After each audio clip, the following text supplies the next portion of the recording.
दमिश्क की पुरानी गलियों में हल्की हल्की रोशनी फैली हुई थी। आसमान पर टिमटिमाते सितारे दमिश्क की रौनक से जलते से लग रहे थे।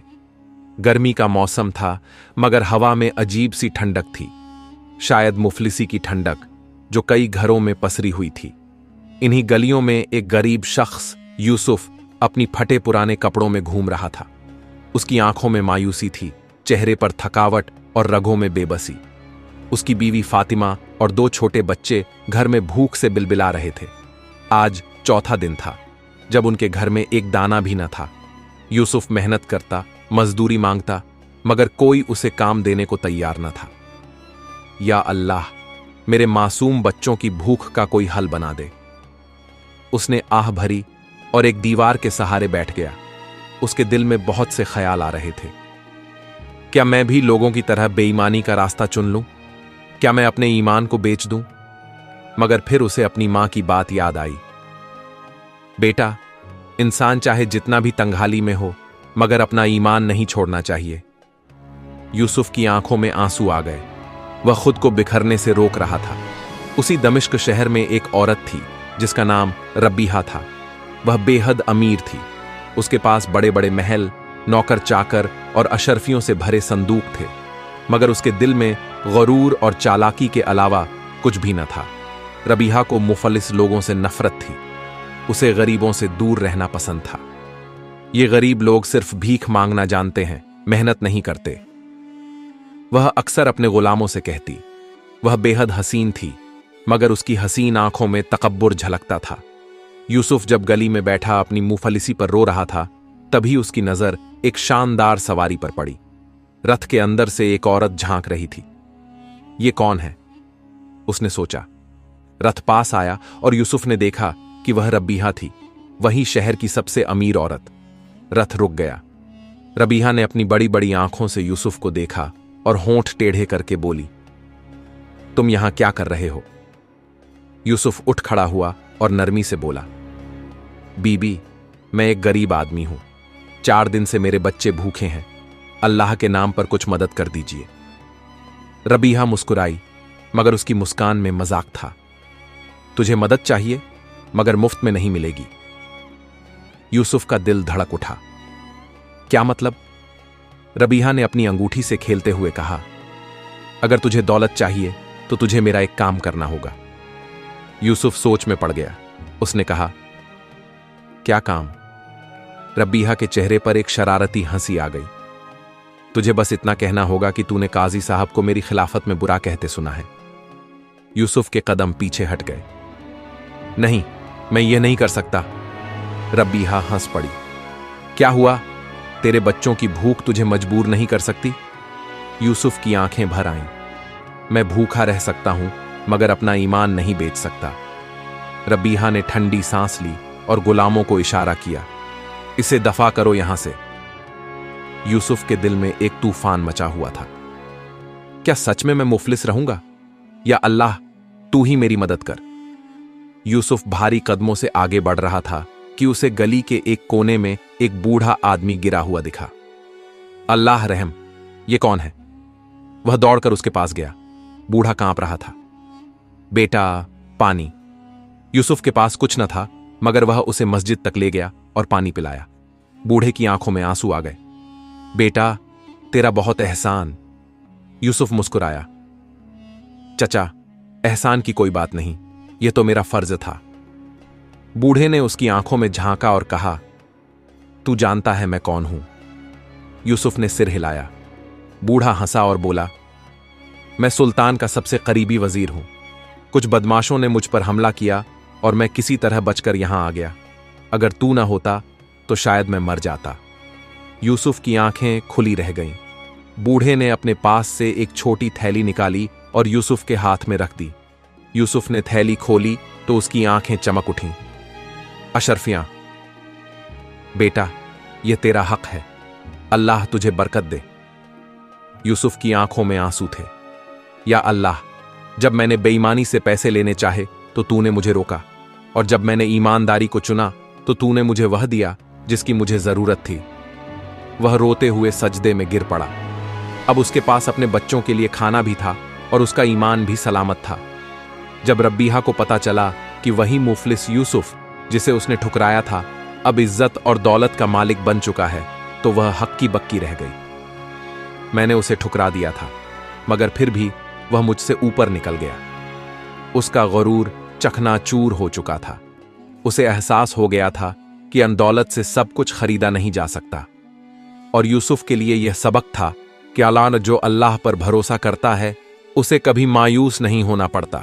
दमिश्क की सबसे आलीशान हवेली के ऊंचे झरोखों से रबीहा शहर की रौनक को देख रही थी। रात का अंधेरा पूरी तरह छा चुका था, लेकिन बाजार में अब भी हलचल थी। दिए और मशालें जल रही थीं। छोटे छोटे व्यापारी अपनी दुकानों पर खड़े थे और अमीर लोग अपने शानदार घोड़ों और ऊंटों पर बैठे हुए गरीबों को नजरअंदाज करते हुए गुजर रहे थे। रब्बीहा के चेहरे पर गुस्से और घमंड का मिला जुला रंग था। वह हाथ में एक नाजुक शीशे का प्याला लिए हुए थी जिसमें महंगे इत्र से भरा पानी था, मगर उसकी पकड़ इतनी मजबूत थी कि ऐसा लग रहा था कि वह उस शीशे को तोड़ ही देगी। उसके सामने खड़े थे उसके सबसे वफादार नौकर मोहसिन और जुहैर। ये दोनों उसके सबसे चालाक गुलाम थे जो उसकी आंख और कान का काम करते थे। क्या तुमने सुना? रब्बीहा ने एक ठंडी सांस लेकर कहा। जी बीबी। मोहसिन ने सिर झुकाया। यूसुफ अब मुफलिस नहीं रहा, बल्कि अब तो उसे वजीर आजम की दोस्ती भी मिल गई है। क्या? रबीहा का हाथ कांपा और उसने गुस्से से प्याले को जमीन पर फेंक दिया। शीशे के टुकड़े पूरे कमरे में बिखर गए। हां बीबी, जुहैर बोला। अब वो शख्स न सिर्फ इज्जतदार बन गया है, बल्कि लोग उसकी मिसालें देने लगे हैं। रबीहा की आंखें जल उठीं। एक मुफलिस आदमी, एक फटेहाल इंसान जो मेरी रहमत का मोहताज था, आज मेरी बराबरी कर रहा है। मोहसिन और जुहैर ने एक दूसरे की तरफ देखा। बीबी, अगर आप हुक्म दें तो हम उसका इलाज कर सकते हैं। रब्बीहा ने गहरी सांस ली और अपने मुलायम हाथों को आपस में रगड़ा। नहीं, मैं चाहती हूं कि उसकी बर्बादी ऐसी हो कि वो फिर कभी अपने पैरों पर न खड़ा हो सके। दूसरी तरफ यूसुफ की दुनिया बदल चुकी थी। वह अब मुफलिस नहीं रहा था। उसके पास एक शानदार घर था, अच्छे कपड़े थे और सबसे बड़ी बात, वह अब इज्जतदार था। मगर उसकी आंखों में वही पुरानी सादगी थी। अल्लाह का करम देखो फातिमा, उसने अपनी बीवी से कहा। जो कुछ भी हुआ वह सिर्फ उसी की रहमत थी। फातिमा ने सिर झुका लिया। उसकी आंखों में आंसू थे। यूसुफ, जब तूने उस रात मुझे गले लगाकर कहा था कि अल्लाह पर भरोसा रखो, तो मुझे नहीं पता था कि हमारा नसीब इस तरह बदलेगा। यूसुफ ने अपने छोटे बेटे को गोद में उठाया और मुस्कुराया। अल्लाह की रहमत से बढ़कर कुछ नहीं, मगर असली इम्तिहान अब शुरू हुआ है। फातिमा ने चौंक कर उसकी तरफ देखा। क्या मतलब?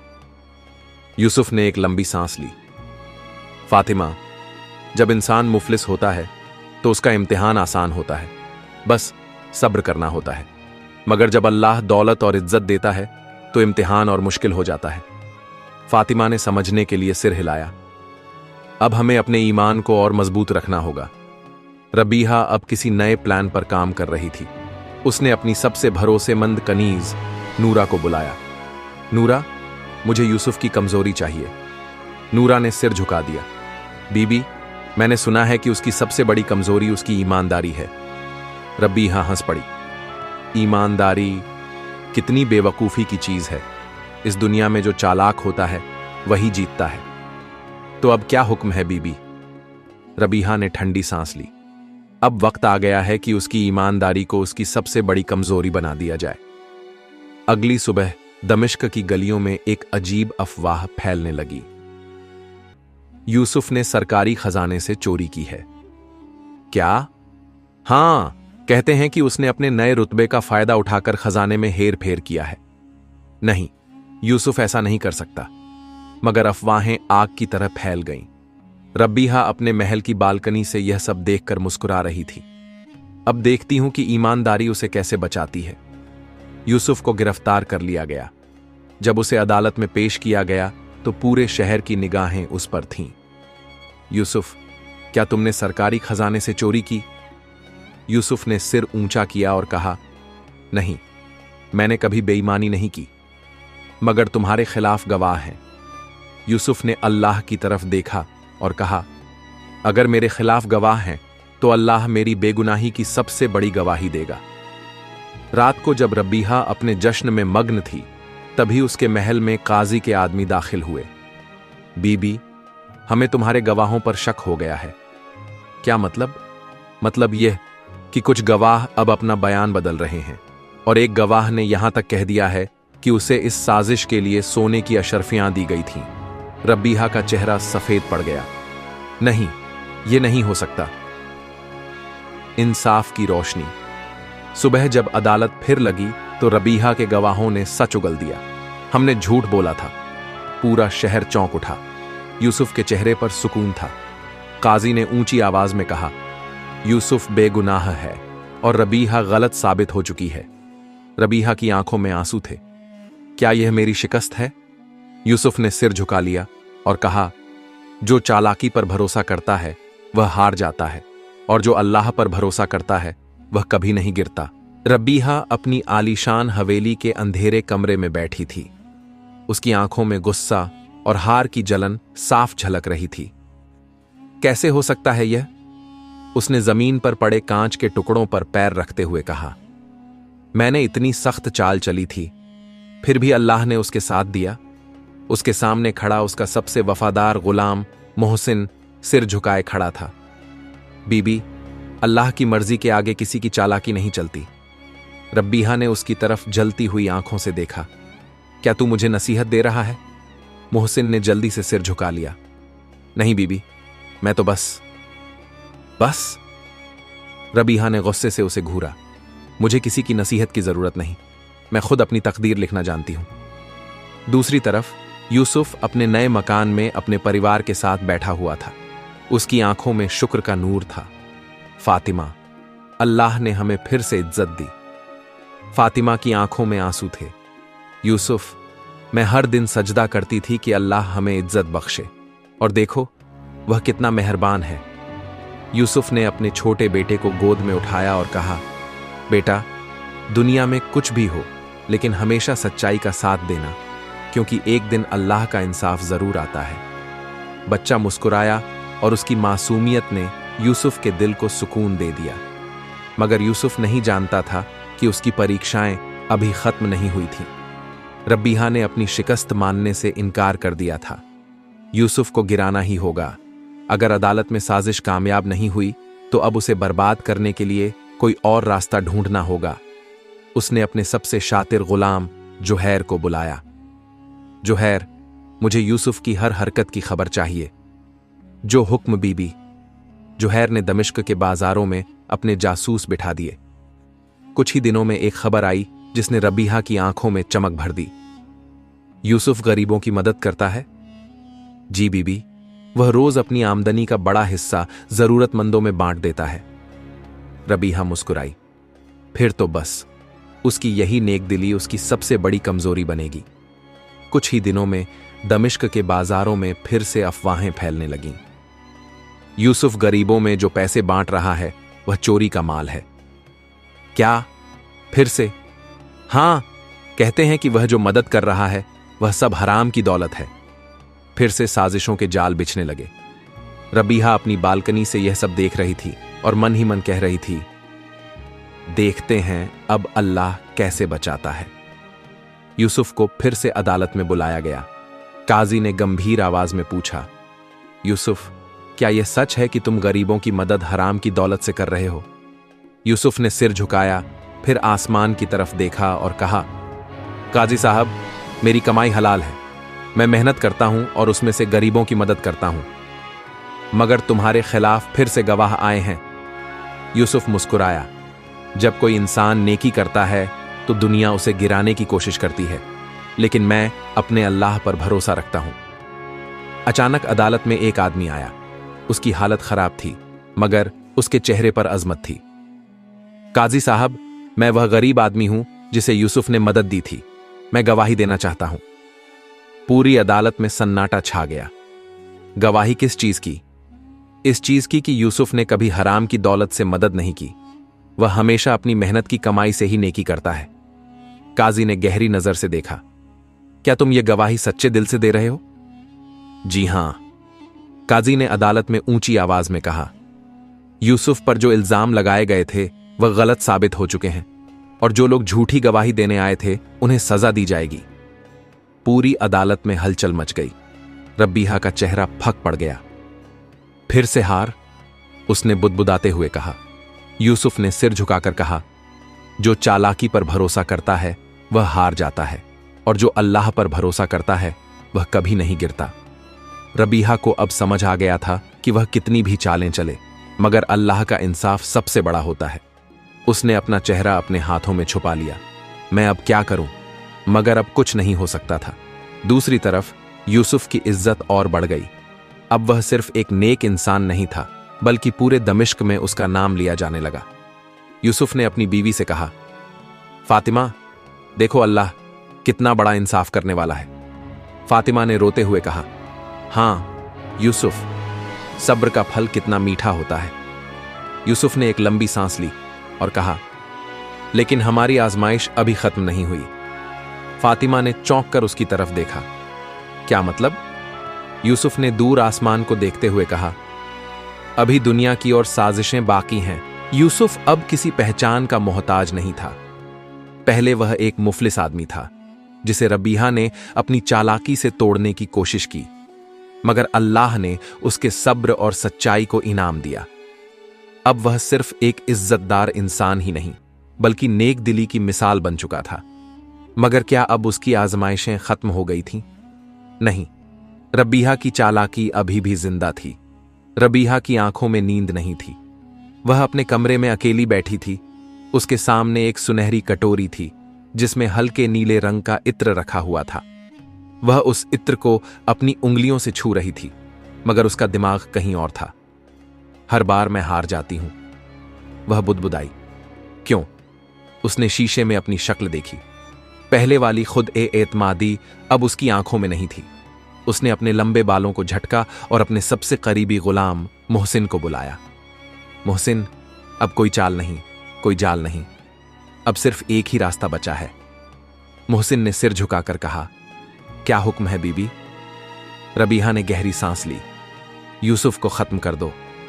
मोहसिन ने चौंक कर उसकी तरफ देखा। बीबी, यह बहुत बड़ा कदम होगा। अब मेरे पास कोई और रास्ता नहीं है। दूसरी तरफ यूसुफ अपनी छोटी सी मस्जिद में बैठा हुआ था। उसके चारों तरफ कुछ गरीब लोग बैठे थे जिन्हें वह इखलास से दान दिया करता था। यूसुफ भाई, आपने हमें सिखाया कि सब्र करना चाहिए, मगर कभी कभी दुनिया बहुत जालिम हो जाती है। यूसुफ ने हल्की मुस्कान के साथ कहा, अगर दुनिया जालिम हो तो हमें और सब्र करना चाहिए, क्योंकि अल्लाह का इंसाफ कभी देर नहीं करता। मगर लोग तो चालाकियों से जीत जाते हैं। यूसुफ ने कुरान की तरफ इशारा किया और कहा, यह किताब हमें सिखाती है कि सच्चाई हमेशा आखिर में जीतती है। रात के अंधेरे में जब दमिश्क के बाजारों में सन्नाटा था, मोहसिन एक छोटे से घर के अंदर बैठा हुआ था। उसके साथ कुछ खतरनाक लोग थे जिनके चेहरे पर बेरहमी झलक रही थी। हमें यूसुफ को खत्म करना होगा। कैसे? जब वह कल सुबह की नमाज पढ़ने जाएगा तब हम उसे मार डालेंगे। मगर वह एक नेक इंसान है और बीबी रबीहा भी बहुत चालाक है। अगर हमने उसे नहीं मारा तो हमारी गर्दनें कटी जाएंगी। साजिश तैयार थी। सुबह का वक्त था। मस्जिद के अंदर सुबह की अजान हो रही थी। यूसुफ ने वजू किया और मस्जिद की तरफ रवाना हुआ। उसके कदम सुकून से बढ़ रहे थे, मगर उसे एहसास नहीं था कि उसकी जान खतरे में थी। मोहसिन और उसके आदमी एक अंधेरे कोने में छुपे हुए थे। उनके हाथों में तेज खंजर थे। जैसे ही यूसुफ मस्जिद के करीब पहुंचा, अचानक एक जोरदार चीख गूंजी, बचाओ! यूसुफ ने जल्दी से मुड़कर देखा।